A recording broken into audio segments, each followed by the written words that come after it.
it's on pretty much everything, but it's ubiquitous with the band already at the same time too. And it's a simple hand drawn. I mean, they're a punk band, so they're a little bit. It fits their brand, but it's was simple, easily done. Their drummer happens to be a bit of a graphic designer, so that it's helpful. But at the same time too, it's a quick and easy thing to do. And you just get someone to help you out with it. Someone who knows a little bit about the graphic arts, and they can really help you in that world. But at the same time too, becomes your logo without being an abstract piece that's different, and is, I think, an integral part of what your overall brand image looks like. Now, at the same time too, if that's something that's not important to you, just your name in any kind of font you want also works as well too, because it's a name, it's a brand. But if it's something that you want to put effort into and put image and image recognition and those kind of things into your brand, definitely look into that world, because it can really help. Cool. I have a few more questions, but actually, I'll touch on this, and then I'm going to open it up in case any of you have some questions to ask. But as far as merch goes, what are your tips for branding your merch? Should there be something that's always consistent forever? Should it be changing with each tour or album cycle?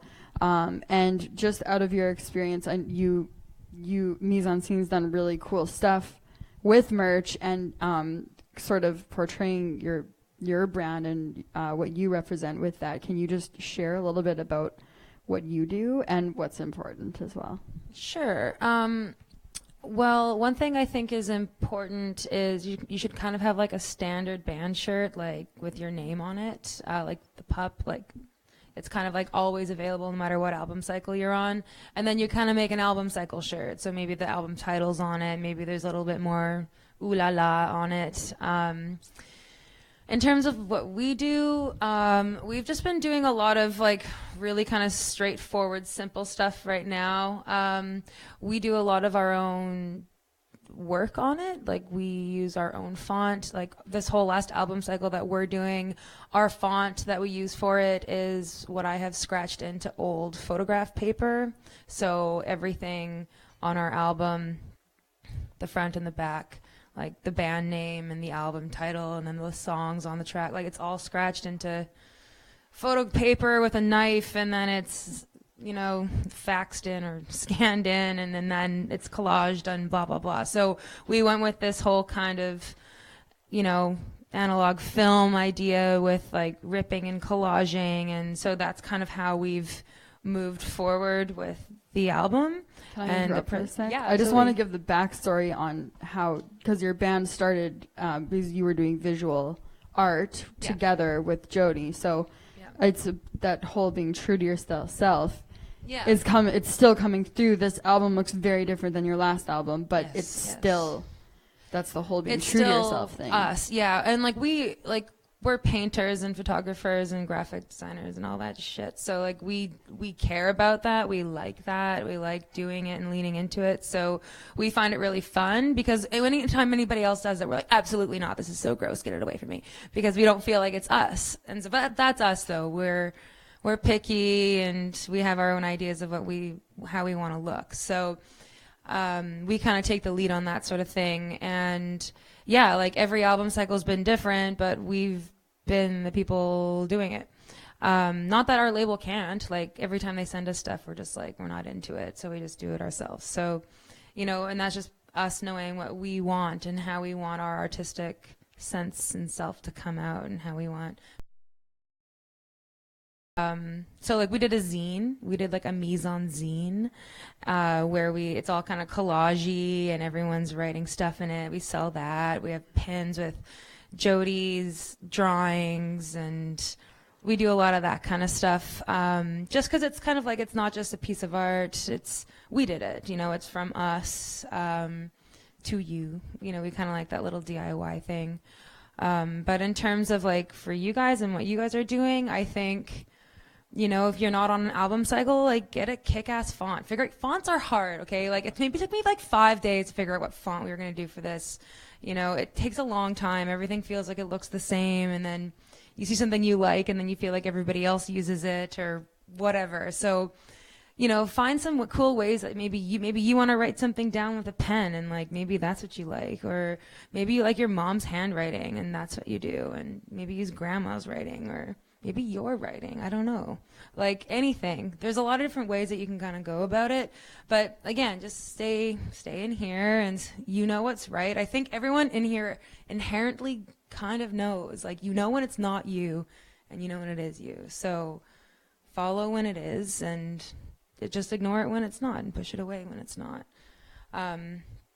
Merch-wise, though, I don't really have much more to say unless you noticed something on my merch table I didn't. No, I was thinking of the zines. Oh, yes, I thought the that was zines, just like yeah. really cute and appropriate to your band. And then, you know, other bands do other things that make more sense to them, like patches or whatever. Yeah, I think part of that is just kind of knowing your audience and what they're into, and just going with that. Like, I mean, so if you're selling band T-shirts, make a band T-shirt that people in your audience are going to wear, because A, that's how you're going to get them to buy it in the first place, and B, that's how you're going to get them to wear it, and thus further expose your band name around. So keep that in mind. But at the same time, too, so let's look at guys from Winnipeg here, Three-Peat. So they've got their word mark on their stuff, and they did a run of hats and a run of toques and a run of shirts, and it's all stuff that's in style with their audience and that kind of thing. So it's stuff that people are going to pick up, regardless of, it's like, oh man, that's a cool shirt. I've never heard of the band before. I was at the group. Sorry, I never heard the group before. I was at the show, and that's a cool shirt. I'm gonna wear that. It looks great. So I mean, keep that in mind but you can go a little far into that world. You can make branded beer koozies if you're maybe in a rap country band or something. If you're Uncle Cracker, you can make branded beer koozies. But you know, I mean, it's definitely there are different. You don't just have to do just T-shirts. There are lots of other products out there that maybe your audience is into that can also be branded and are really inexpensive to do. T-shirts can be expensive. They can be cheap. Depends on what you want. But there's other things out there that are pretty cheap and easy to do that you can turn a bit of a buck on and get people to buy it. So before I open up to questions, I just kind of want to come up with some kind of conclusion on what we've sort of been talking about. So basically, an artist brand and image is definitely about staying true to yourself while sort of presenting yourself as larger than life and being artistic about it. But I guess I'd also say part of your brand and your image is the audience you're trying to reach as well, because that's who you're presenting it to, including your merch, including your Instagram and all that. Is there anything else you can add? Up. Yeah, we could have just left it there. Okay. Yeah. Okay. We should have led with that. And done. Does anyone have any specific questions? Feel free to be as... Yeah. One of your artists is coming to Winnipeg here in the next few weeks. What did you have to do, or what was your involvement with that person's career and or getting them here to Winnipeg or on a national/international level? You know who I'm talking about? Well, I got a few artists coming to Winnipeg in the next little bit, so I'm not... Cold Specs, yeah. Okay, so the question is, Cold Specs is coming to Winnipeg. That's correct. And as their publicist, our audience member would like to know what integral part you had in the success of their career and getting them here. Oh, geez, I don't know if I had any integral part in their success. And I don't think so. Cold Specs is a bit of an interesting story altogether, because Laudan started out not using her birth name. She started out under a stage name, which was Al Specs, and that's quite some time ago now. And just recently, so she is a her family is Somali immigrants, and so that's the community in Toronto that she grew up in, and these kind of things. And so she recently kind of went back and had a bit of a fallout from. She felt like she was hiding from that birthplace and from that scene and from all those kind of things. And so in the past little bit, she's kind of readjusted and reinvestigated that upbringing and those musical roots as well too. And she's gone back to using her original name, her birth name, which is Ladan Hussein. And so it's a bit of an interesting story in that respect. So that's kind of one of the things that we're working and we're pitching, because it's an interesting story, not only because immigration and refugees and all that it's a hot point in the news and in the media, but also at the same time too, people discovering their roots, people discovering things where they came from. That's also another hot point, another talking point. What did we do as a company to get here, to get Cold Specs back here? We don't book any of the shows. We don't do any of that work.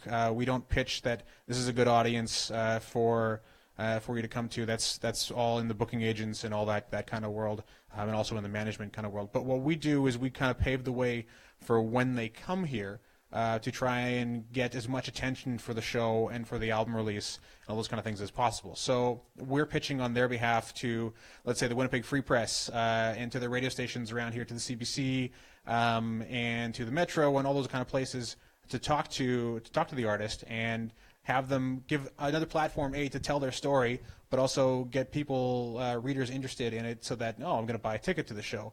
And hopefully that show sells out and we get a big crowd out here. Now, that's a similar approach that we do in all cities across Canada for 40 artists at the same time kind of thing. So our goal as a company is we get media attention for the artist.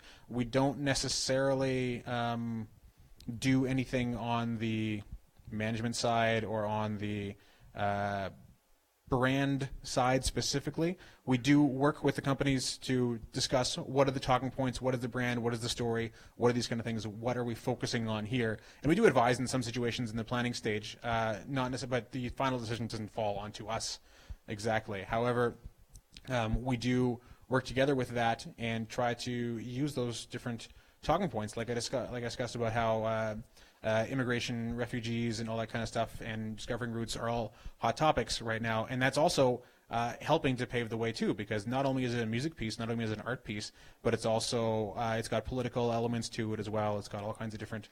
So I mean, Band Plays Show is not a news article. It's what's the story behind that? What's everything else involved with this musician, with that artwork? That's the story. Just playing the show, that's not really the story, right? So Jared's job is to sell the brand, image, and story to the media. Correct. Yes. Yeah. And hopefully they then thus write about it, and hopefully you read about it, and then you go to the show and buy a ticket, and that's how you experience art, and people make money. That's how you keep it growing. Did that answer your question?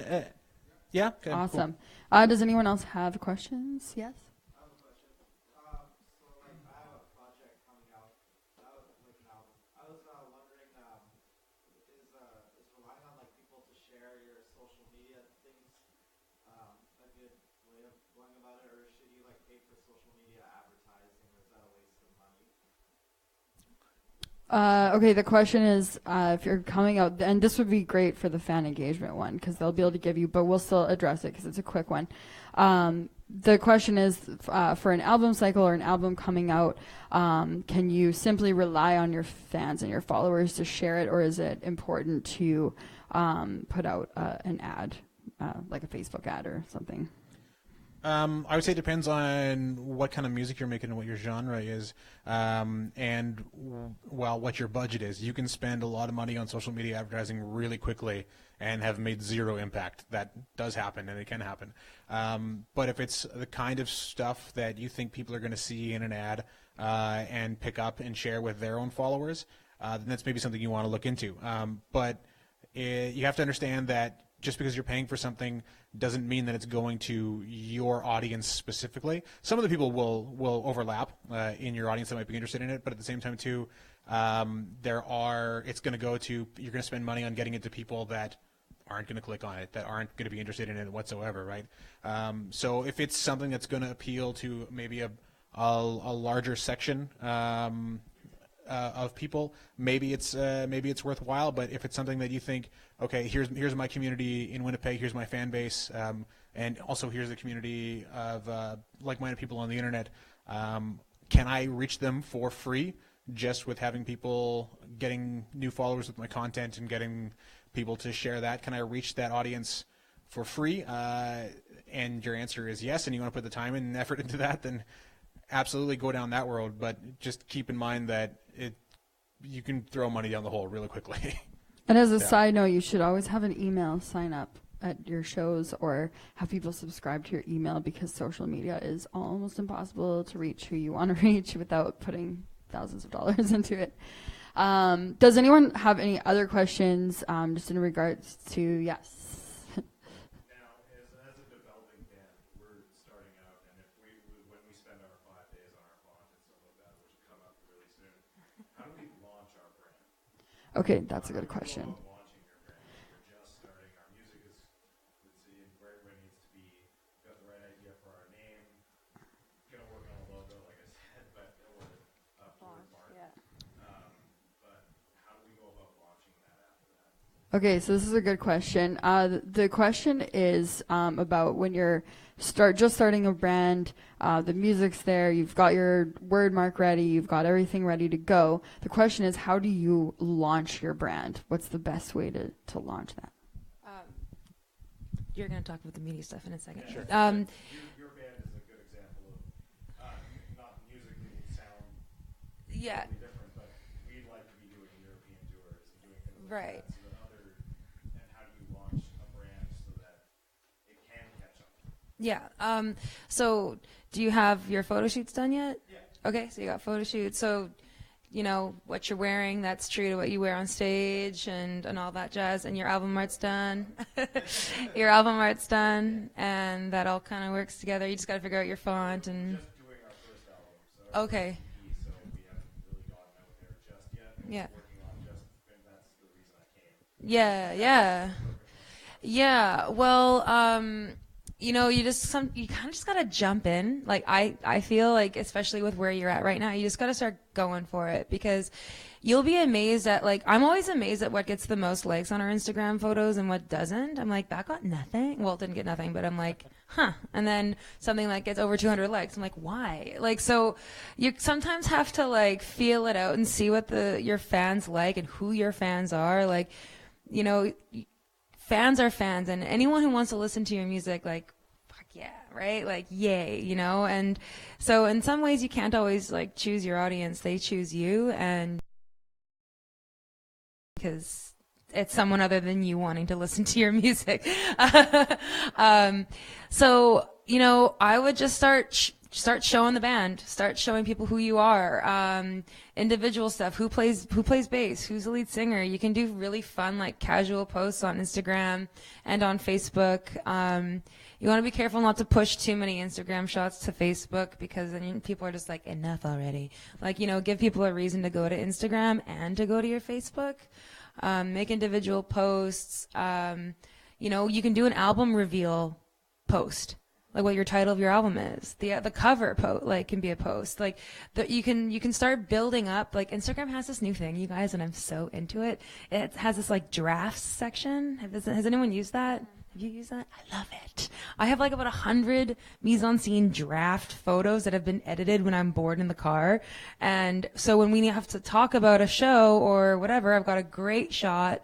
I can say whatever I need to say, and out it goes into the world. I don't have to be like, okay, can you just pose in front of there so I can, you know. So don't be afraid to kind of like stockpile that sort of thing and like get ready to go on that, because, you know, you really want to like let people know who you are and like where you're going with this too. So in terms of like the media stuff, though, you can definitely talk more about that. But for you guys, like, just get lots and lots of content and just make sure that you understand what you're doing, you understand what your album's about and what message you're trying to get out, and that this matches what you're hearing. Yeah, I can definitely speak a little bit to that as well too. So I mean, there's two different really thoughts on it. Is either you can do one big giant push of everything all at once, create a big enough splash at one time. But I mean, for that generally only works for people that have a bit of a following already or a bit of an audience built in already, right? To get attention that way. So in your case, if you are starting from right here, ground zero, okay. Stockpiling stuff like that, releasing stuff slowly, little teaser stuff here and there, that generally works a little bit better in that situation. But make sure that you have that kind of content ready to go, and that you're pushing it out to kind of in different content to different platforms to get a little more interest here as opposed to over there. But at the same time too, like little bits, like a little behind the scenes bits, a little snippet of a new lead single coming up or something like that, or even if you were in the recording studio or something like that, stuff from inside the recording studio.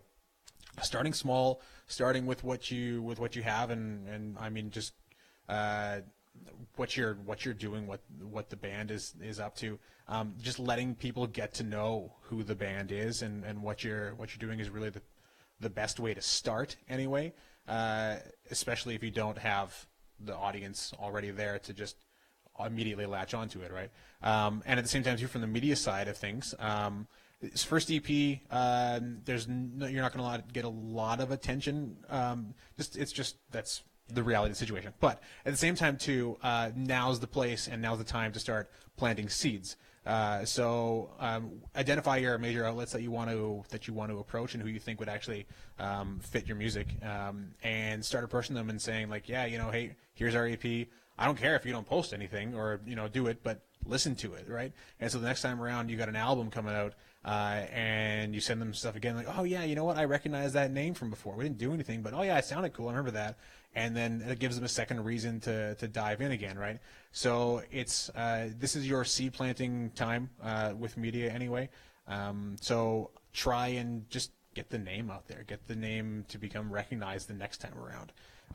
But at the same time too, like what kind of music is it? What's it? I think early 90s pop. Okay, yeah. So like college radio stuff is kind of what you're looking at, right? It's relatively cheap to send CDs to college radio or send MP3s. All their email addresses are listed on their websites, and it's really easy to do and to get it out there. I mean, getting airplay is a different thing altogether, but at the same time too, you're still getting CDs and stuff like that into the hands of people that play music for an audience for a living. So I'd say that's one of your main targets right off the bat, and starting to help out that way. I also think that it's okay for you to launch your brand and your band before you release any music. I know a lot of bands feel that they're not a band until they have music released, but you can make a lot of mistakes by releasing it too soon and before anybody sees you have a presence at all. So I think there's other ways that you can launch yourself besides just music. Like if you have a show booked coming up, get some live video of that and get that up before you even release your EP, just so people can get to know you. You don't have to have music online to launch your band and what you're going for. Well, and yeah, just to add on to that, like, don't be afraid to like give people like something to anticipate, like 5 days before we release our album, 4 days, like you can do that, or like before our first single, or and also like since you're such a great time right now, this is such a good time, seriously, because all you're going to be doing from here on out is just refining your sound and developing and just getting better. So working and what's not, like whether that's what's on social media, whether it's like your performance or what's you're wearing or your whatever your band shoots, like you can just start taking notes of those things, because then the next one, it's better and it's more refined. The next one's even better and it's more refined. Like it's constantly going to develop. Your brand and your image is always going to develop. You're never going to stay the same, and nor should you. You're an artist. You continue to have different experiences in your life. You're going to be writing about different things. So don't be afraid to let your life and what you're experiencing reflect in your brand and your image, because that's what's honest and that's what's real. So just go for it. It's going to keep changing. It's going to keep developing, and just like enjoy the ride and embrace it and lean into it. I'd also say I think it's awesome if you are launching that you have everything ready at once. So it's like, you're on your Facebook, you've got your website, and people go there and it matches your Facebook, and they go to your Instagram and your Twitter and everything matches. It's so cool. It just makes you look really professional when everything is ready to go. And when people are looking for you, the same icon on the Twitter and the